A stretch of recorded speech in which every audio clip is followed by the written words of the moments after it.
አለቃ ከውጭ ያስመጣው ዕቃ ጠፍቶበት የሚይዘው የሚጨብጠው አጥቷል። ጠፍቶበት እና ምን ይሁን ነው የሚለው?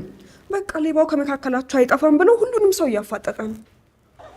ተው እመኑ ብያለሁ። እመኑ፣ እኔ ነገርኳችሁ። እመኑ። ኧረ ተው ግድ የላችሁም። እውነቱን ነው።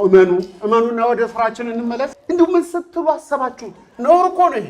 እንዴት ይደረጋል? አይደረግም እኮ። እጅና መዳፋሽ አደረጉ። ውለታዬን ንብረቴን በመዝረፍ መለሱልኝ። አይዞ ገለታ፣ ምን ትለዋለህ? ኧረ አይዞ፣ ያምናሉ። ልጆች እኮ ናቸው፣ ያምናሉ። በሉ የወሰዳችሁ መኑ እንዴ ነውርም ወቁ እንጂ ነባ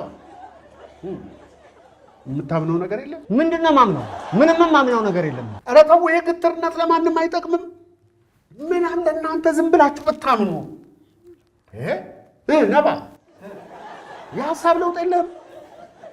አይንህ እኮ እየዋለለ ነው። እኔን ምን አድርግ ነው የምትለኝ?